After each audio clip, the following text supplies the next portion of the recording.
Coat करना चाहता हूं। 16 मई 2014 को मोदी जी के नेतृत्व में भारतीय जनता पार्टी को स्पष्ट बहुमत मिला। 18 मई 2014 को लंदन के संडे गार्डियन ने अपने एडिटोरियल में लिखा, उसका शीर्षक था India second tourist with destiny. Tourist with destiny वो फेमस स्पीच है जवाहरलाल नेहरू की, जो 14-15 अगस्त 1947 की रात को लिखा। उन्होंने कहा, नियत के साथ हमारा मिलन है। और उस अखबार ने लिखा कि 16 मई 2014 should be considered as a day in Indian history, the day on which Britishers finally left India. उन्होंने कहा कि इससे पहले ज्यादातर उस विचारधारा का शासन रहा जिनकी सोच में, जिनके प्रेरणा में, जिनकी कार्यशैली में ब्रिटिश कॉलोनियल लीगेसी की विरासत का प्रभाव था। पहली बार एक ऐसे विचार के हाथ में एब्सोल्यूट सत्ता आई है जिसका ब्रिटिश कॉलोनियल लीगेसी से कोई लेना देना नहीं। तो इस दशक की शुरुआत ऐसे हुई, और उस शुरुआत का पहला लक्षण देखा 15 अगस्त 2014 को, जब प्रधानमंत्री जी ने लाल किले की प्राचीर से दो ऐसी बातें कही जिसका कि राजनीतिक पंडितों ने कहा पॉलिटिक्स से कोई लेना देना नहीं। एक, बेटी बचाओ बेटी पढ़ाओ, दूसरा स्वच्छ भारत अभियान। उन्होंने कहा स्वच्छता अच्छी चीज है, बेटी बचाओ बेटी पढ़ाओ अच्छी चीज है, पर इसका पॉलिटिक्स से क्या लेना देना। कारण क्या था? यह विचार बदलने के लिए दशक शुरू हुआ था, ये सिर्फ सरकार बदलने के लिए नहीं हुआ था। और आप देखिए दोनों में इतना बदलाव आया कि आज हम किसी भी प्रकार की कोई छोटी मोटी चीज आसानी से नहीं फेंकते हैं। लिंग अनुपात में इतना सुधार आया कि पिछले वर्ष पहली बार ऐसा हुआ, नवजात शिशुओं में लड़कियों की संख्या लड़कों से अधिक हुई है। ये भारत में जब से डॉक्यूमेंटेड अवेलेबल है उसके बाद का पहली बार ऐसा मौका। 4-5 चीजों में मोदी ने ध्यान दिया। नंबर 1, स्वतंत्रता की सार्थकता ही क्या, जब तक अंतिम सीढ़ी पर खड़े हुए व्यक्ति के जीवन में उजाला ना आए। तो सबसे पहले उन्होंने गरीब को एम्पावर किया, जनधन योजना हो और अनेक प्रकार की योजनाओं के बारे में बताया। सेकेंड, जब एक बार आपको एम्पावर किया, जिसे हम लोग कहते थे ना उस जमाने में, उगा सूर्य कैसा कहो मुक्तिकारी, उजाला करोड़ों घरों में न पहुंचा, तो करोड़ों घरों तक उजाला पहुंचा। Next comes security. अभी क्या विकास होगा अगर सुरक्षा नहीं होगी? याद करिए धमाकों की श्रृंखलाएं होती थी, उत्तर से दक्षिण तक कोई ऐसा शहर, कोई ऐसा इलाका नहीं था जहां धमाके ना हो। तो चलती ट्रेन में, चलती बस में कहीं ना कहीं धमाका हो जाता था। रेलवे स्टेशन से लेके बस अड्डे से लेके पार्कों में लिखा रहता था छूना नहीं, धमाका होगा। और धमाकों के बाद हालत ये थी कि 26/11 हमले के बाद केवल 9 महीने के बाद जुलाई 2009 में शर्म शेख में हम पाकिस्तान के साथ ज्वाइंट डिक्लेरेशन साइन करते थे और कहते थे कि आतंकवाद की घटनाओं से शांति वार्ता प्रभावित नहीं होगी। मोदी जी ने कहा आतंकवाद की घटनाओं के साथ शांति वार्ता नहीं होगी। और पिछले 10 साल पहले वो 10 साल है जब हमने कोई वार्ता नहीं की, कोई ऑफिशियल बायलैटरल डायलॉग नहीं किया और आतंकवाद को इतना नियंत्रित किया कि वो आतंकवाद जो पूरे भारत में फैला हुआ था, दक्षिण कश्मीर के 4 जिलों तक हम उसको करने में सफल हुए। Next comes development. अब आप देखिए कि इस समय डेवलपमेंट का ये माहौल है। भारत के किसी इलाके में आप खड़े हो जाइए और किसी भी डायरेक्शन में 100-150 किलोमीटर चले जाइए, कुछ ना कुछ कंस्ट्रक्शन होता देख के आएगा। अब मैं वो सारे आंकड़े नहीं दोबारा गिनाना चाहता, कितने एयरपोर्ट बने, कितनी सड़कें बनी हैं, कितनी रेलवे लाइंस बनी हैं, किस ढंग से डेवलपमेंट हुआ, 5वें नंबर की इकोनॉमी बन गए। तीसरा डायमेंशन। फिर आता है चौथा, भारत का इंटरनेशनल लेवल के ऊपर एक प्रेस्टीज, जिसके विषय में कहा गया कि व्यक्ति पासपोर्ट लेके जाता है। 5वां डायमेंशन, वो सारा प्रेस्टीज अपनी जगह है। अगर देश के अंदर स्वाभिमान और सांस्कृतिक गौरव न हो तो वो 5 चीजों को लेकर जो परिवर्तन आया है इस दशक में, वो अभूतपूर्व है और अतुलनीय है। मगर कुछ लोग कहते हैं कि साहब वो डेवलपमेंट और वो सांस्कृतिक और कैसे हो सकता था। छोटा सा उदाहरण दे रहा हूं, बिजली जल रही है, भारत को विकसित राष्ट्र बनना था तो पावर की जरूरत थी। अब उस समय हमारा कोल से ही प्रोडक्शन होता था। जब हम आए थे 50% से ज्यादा एनर्जी जनरेशन कोल से होता था। अगर हम कोल के द्वारा, कोयले के द्वारा करते तो कितना पर्यावरण का प्रदूषण और कितना समय आता।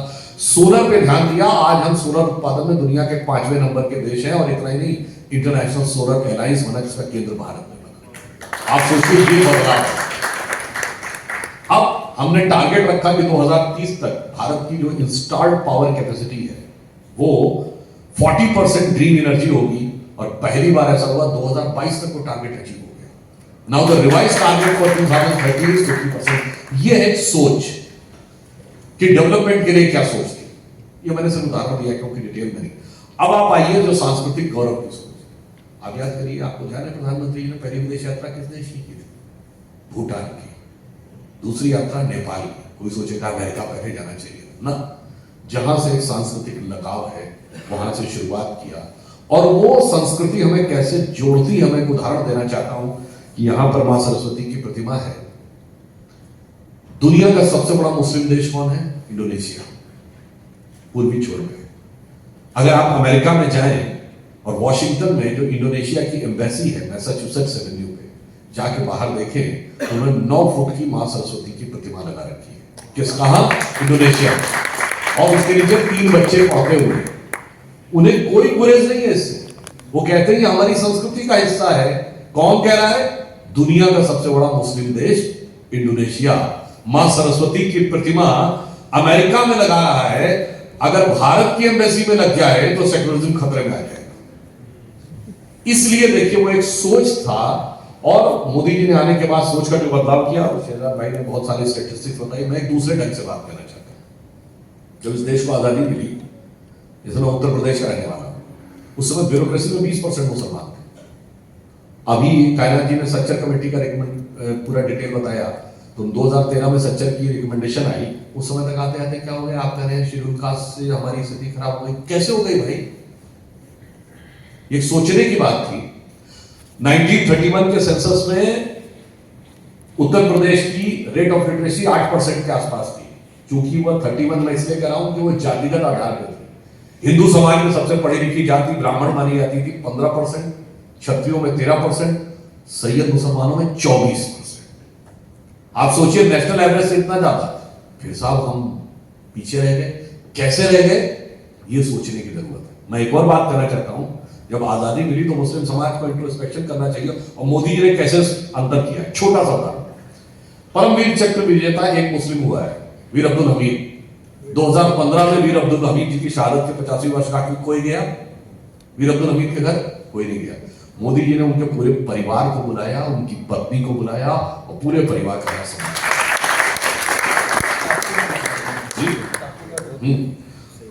आप ये सोचिए, अब जब आजादी मिली, आज जैसे एक वो है मतलब मुहाफिज मजलिस सरताज सेकुलर सियासत, तो वो कहते हैं कि साहब वो अपराधियों में मुझे मुस्लिमों की संख्या ज्यादा दिखती जो जेल में बंद है। अब मैं उनसे कहना चाहता हूं, और भी कई एक फील्ड रहे जहां मुस्लिमों की संख्या बहुत ज्यादा थी आबादी के अनुपात में। उनको लगता आबादी के अनुपात से ज्यादा है। भाई हम लोग जब बच्चे थे उस जमाने शुरू करिए, हम लोग के जन्म से बहुत पहले से, आजादी के बाद बड़े बड़े फनकार, बड़े गुलाम अली, उस्ताद बिस्मिल्लाह खान, उस्ताद फरीदुद्दीन डागर, उस्ताद जाकिर हुसैन, उस्ताद अफजल अली खान, और फिर आज आप कहते हैं बेपढ़े लिखे रह गए। सबसे इंटेलेक्चुअल काम जो होता था कविता लिखना, शायरी करना, तो हजरत जयपुरी, सुल्तान मजरूर सुल्तानपुरी, शकील बदायूनी, जिगर मुरादाबादी, जोश मलियाबादी, ये सब कहां चले गए भाई? अचानक सब गायब हो गए। अब क्या? अब कौन नजर आता है? अब मुस्लिम समाज अपने को किससे जोड़ता है? मुख्तार अंसारी, अबू सलेम, छोटा शकील, जाकिर नायक, बुरहान वानी। ये क्या हो गया भाई? तब प्रतिनिधि वो थे, आज प्रतिनिधि वो क्यों? अभी देश टेक्निकली सेकुलर नहीं था। जब से 1976 में सेकुलर डाला गया, तब से ऐसे फंसे जाल में कि उसके बाद अपनी काबिलियत भी भूल गए। और तब क्या था? मैं एक छोटी सी बात जो मैंने पहले भी कई बार कही है, बड़ा फेमस बॉलीवुड का भजन है, मन तरपत हरि दर्शन को यार, मोरे तेरे बिन बिगड़े सगरे खाए, मधुबन में राधिका नाचे रे, मोहन की मुरलिया बाजे रे। किसने गाया? मोहम्मद रफी। लिखा किसने? शकील बदायूनी। म्यूजिक किसने दिया? नौशाद अली। आज तो फतवा जारी हो जाता, पक्का फतवा जारी हो जाता आज। तो आप सोचिए कि जिसके पास वो कैलिबर था, वो कहे आज हम यहां आ गए। तो 2013 में सच्चर कमेटी की रिकमेंडेशन आई। आजादी के 67 साल हो गए थे, 6 साल हमारी सरकार रही थी, 61 साल सेकुलर दलों की सरकार रही थी। तो किसने इस मुकाम तक पहुंचाया? और मैं उसका भी उदाहरण देना चाहता हूं। हमारे आरिफ मोहम्मद खान साहब ने, जो केरल के गवर्नर है, उन्होंने कहा राजीव गांधी की कैबिनेट से जब उन्होंने इस्तीफा दिया शाहबानो केस के मामले पर, तो उन्होंने कहा, राजीव गांधी की कैबिनेट के एक मंत्री ने कहा, तुम इस चक्कर में क्यों पड़े हो? उसने कहा कि मुझे लगता है कि मुसलमानों के लिए इसके साथ ये गलत हो रहा है, ये उनको गलत डायरेक्शन में ले जा रहे हैं। तो आरिफ साहब ने कहा कि उस कैबिनेट मिनिस्टर का कोट अनकोट वर्ड था कि मुसलमान अगर गटर में पड़े रहना चाहते हैं तो उन्हें गटर में पड़े रहने दो, तुम क्यों उस चक्कर में पड़ रहे हो। बस ये वो मानसिकता थी जिसने कि एक ऐसी कौम को जिसके पास बड़ा हुनर था, जिसके पास बड़ी लियाकत थी, जिसके पास बड़ी सदाकत थी, वो गरीबों गुर्बत और मुफलिसों मजलूमियत के दौर में आ गया। और इतना ही नहीं, अपराध और आतंकवाद के साथ चस्पा भी हो गया और चस्पा कर भी लिया उनके नेताओं ने, हमेशा उसी के लिए। तो मैं सिर्फ ये कहूंगा, और मजे की बात ये साहब, कोई और कम्युनिटी के हैं, हम बहुत गरीबी स्थिति में आगे, समझ में आ गए साहब ये तो रूलिंग क्लास था। तो कहीं साहब कोई तो सुल्तान आलम थे, तो कोई नवाब साहब थे, तो कोई निजाम साहब थे, फिर आज ये हालत कैसे हो गई। तो मैं एक लाइन में कहना चाहूंगा कि जो हुक्मरान वक्त थे वो आज मजलूम हो गए, जो हुक्मरान वक्त थे वो आज मजलूम हो गए। ये सेकुलर सियासत की जाल में ऐसे फंसे कि अपनी लियाकत से भी महरूम हो गए। इसलिए मैं कहना चाहूंगा, अब जो बात शहजाद भाई ने, देखिए मोदी जी ने बदलाव क्या लाया। हम लोग बच्चे थे, तो बच्चे भी तो युवा हो चुके थे, राम मंदिर आंदोलन चला, और ऐसा भी जैसे हिंदू मुस्लिम कॉन्फ्लिक्ट का मामला है, उसको मैं डिटेल में नहीं जाना चाहता कि मुस्लिम समाज का एक बहुत बड़ा तबका था जो शुरू में इस चक्कर में पढ़ना ही नहीं चाहता था। और उसका प्रमाण ये है कि 22 दिसंबर 1949 की रात को जब मूर्तियां वहां प्रकट हुई हैं, तो 12 साल की मियाद पूरे होने में जब केवल एक हफ्ता रह गया था, दिसंबर 1961 में सुन्नी सेंट्रल वक्फ बोर्ड उसमें पैरोकार बना, वरना वो मुकदमा ही नहीं लड़ना चाहता था। खैर वो अलग बात थी। कहा जाता था कि साहब जिस दिन राम मंदिर बनने लगेगा तो मिडिल ईस्ट के देश पेट्रोल देना बंद कर देंगे। और उस जमाने में सिर्फ भारत में ही दंगे नहीं हुए थे, पाकिस्तान बांग्लादेश में भी दंगे हुए थे। अब आप सोचिए आज हालात क्या है, राम मंदिर बन रहा है, और अभी शहजाद ने बताया 5 बड़े मुस्लिम देशों ने अपने highest civilian award Modi ji को दिए हैं, जो भारत के किसी प्रधानमंत्री ने। अब आप एक और बात सोचिए, इतना ही नहीं, G20 हुआ, उसके अगले दिन मोहम्मद बिन सलमान जो कि सऊदी अरब के क्राउन प्रिंस हैं, वो एक दिन एक्स्ट्रा रुके, किसके लिए? भारत के साथ ट्रेड टॉक्स के लिए। यूएई, मतलब वो कहते थे कि वो पेट्रोल देना बंद कर देगा। यूएई, इंडिया, यूएई और यूरोप ट्रेड कॉरिडोर साइन किया कि भारत का यूएई के साथ ट्रेड कॉरिडोर, मतलब मंदिर भी बन रहा है, ट्रेड कॉरिडोर भी बन रहा है। ये कभी किसी ने सोचा? और तो सुनिए, जो अभी आपने कहा शहजाद भाई ने, सबसे कंजर्वेटिव पाकिस्तान का सबसे खास कौन था? यूएई, जिसको सबसे ज्यादा वो करता था। अभी वैसे उनके वजीर आजम गए भी यूएई, सोचा कि कश्मीर बोल दे, उसने कहा अपने काम से मतलब रखो, हमारे चक्कर में बोलना की नहीं होती। अब आप समझिए, उसको लगता था कि यूएई उसका साथ देगा कश्मीर के मुद्दे पे। क्या यूएई ने कुछ बोला? सऊदी अरब ने कुछ बोला? 370 के बाद कुछ नहीं बोला। और हालत यह हो गई कि पाकिस्तान को लगता था कि यूएई उनके लिए बोलेगा, उनको समर्थन देगा। उसने मोदी जी को ऑर्डर ऑफ जायद दे दिया। तो मतलब कि अब देखिए डिप्लोमेटिक डेक्सटेरिटी क्या थी, कूटनीतिक दक्षता क्या, कि हमने पाकिस्तान से कोई ऑफिशियल बायलैटरल डायलॉग नहीं किया।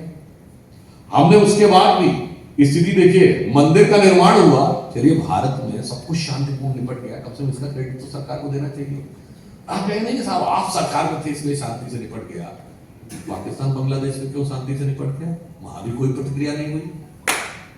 इसका मतलब कुछ हालात ऐसे थे, और जो हमने अपने पड़ोसी की गति की, यूएई भी हमारे साथ कॉरिडोर बना रहा है, वो यूएई हमारे साथ व्यापार करना चाह रहा है, जिस यूएई के आगे वो कटोरा लेके खड़े।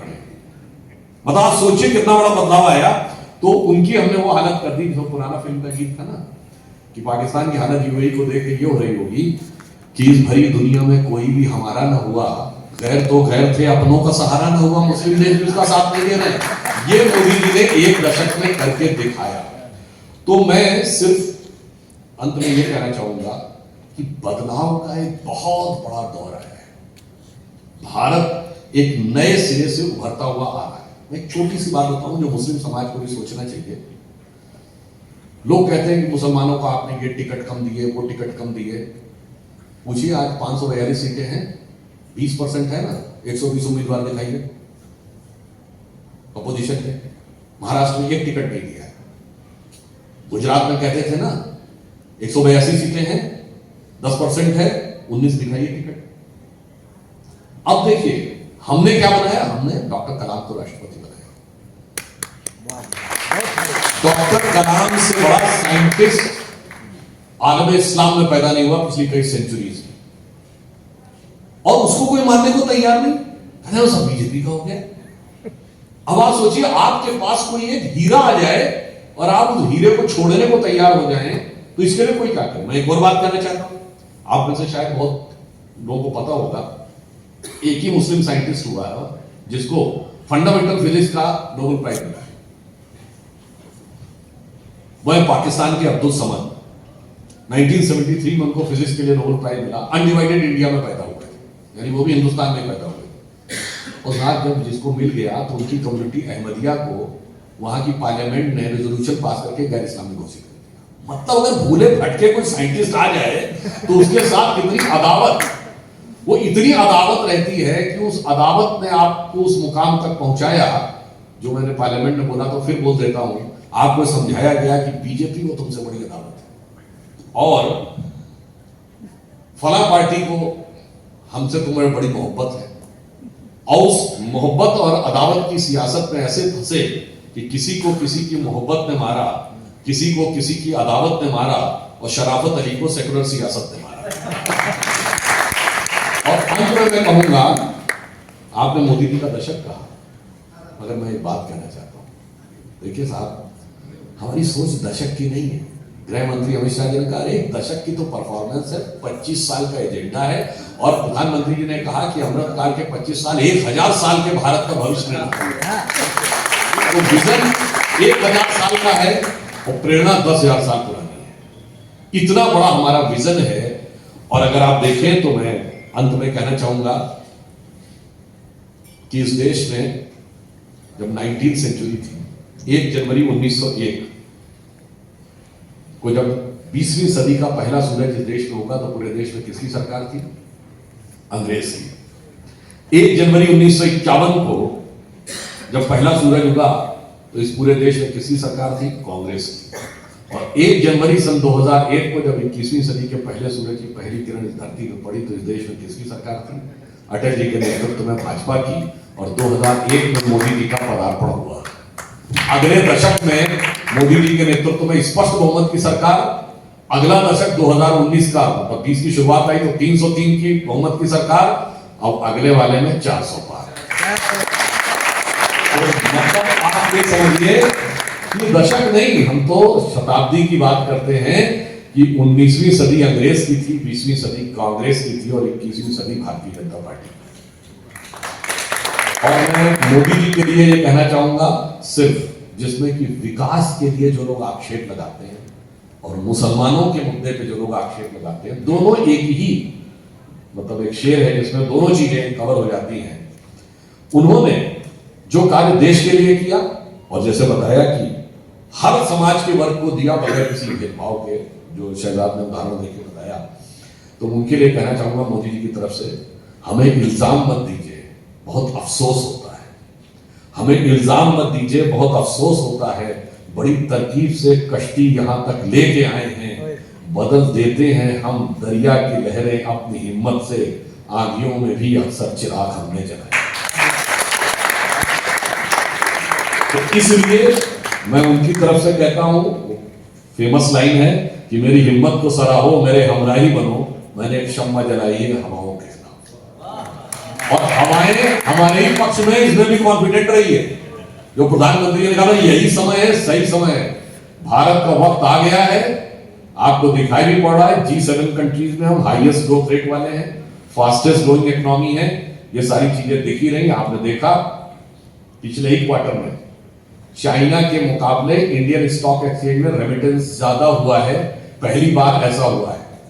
हम चौथे नंबर के स्टॉक एक्सचेंज भी बन गए हैं और ये जो रिपैट्रिएशन होता है, जो बाहर के लोग पैसा भेजते हैं, उसमें इंडिया नंबर 1 हुआ है। $111 बिलियन बाहर से आया है और अभी तक मिडिल ईस्ट के देशों से ही आता था। पहली बार 36% पैसा जो है वो developed economy, America, England, Europe, Singapore, जो हाई हमारे जॉब्स हैं उनमें से आया है। तो बदलाव पूरा दिख रहा है, अपनी आंखों के सामने से देखिए। चश्मा उतारो फिर देखो यारो, दुनिया नहीं है चेहरा पुराना।